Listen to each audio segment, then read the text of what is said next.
Di bulan ini, biasanya justru ada banyak pengeluaran tak terduga yang bisa bikin kantong kamu bahkan tabungan bocor halus. Kira-kira pengeluaran apa aja sih yang harus dipersiapkan dan dihitung di bulan Ramadan?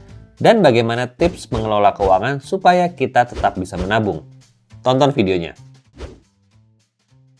Bulan Ramadan adalah salah satu bulan yang ditunggu-tunggu. Karena selain untuk beribadah, kita juga bisa bersilaturahmi dan berlibur bersama orang-orang yang kita cintai.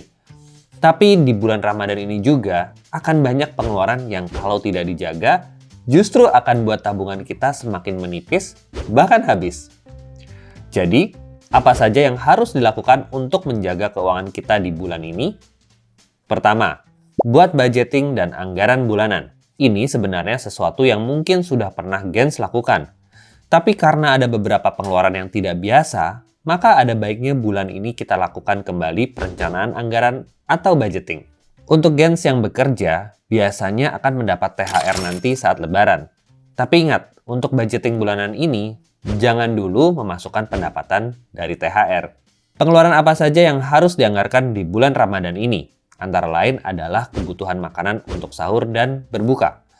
Walaupun sekarang semakin mudah untuk memesan makanan secara online, usahakan tetap untuk membuat sendiri makanan untuk sahur dan berbuka. Selain lebih hemat, kamu juga bisa persiapin menu yang lebih lengkap dan sehat untuk mengisi tenaga kamu saat puasa. Ingat juga bahwa biasanya ada beberapa bahan makanan yang harganya naik saat bulan puasa.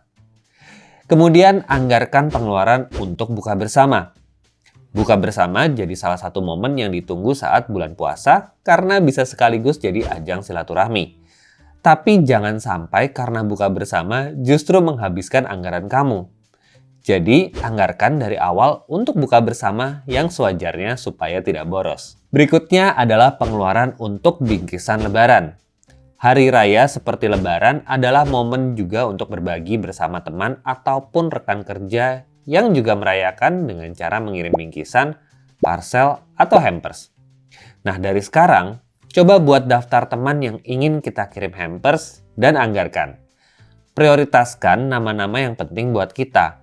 Nggak perlu juga semua orang yang kita kenal kita kirimkan bingkisan atau parcel kok. Terakhir, tentu jangan lupa sisihkan pengeluaran untuk infak, sedekah, dan zakat. Manfaatkan momen di bulan suci ini untuk berbagi ya. Semoga berkatnya berkali lipat. Setelah atur dan anggarkan semua pengeluaran tadi, saatnya anggarkan pengeluaran untuk liburan yang bisa kita pakai dari THR.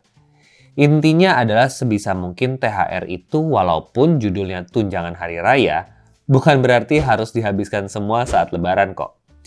Justru saat ada pendapatan lebih dalam bentuk THR, sebisa mungkin kita bisa sisihkan untuk jadi tambahan tabungan dan investasi.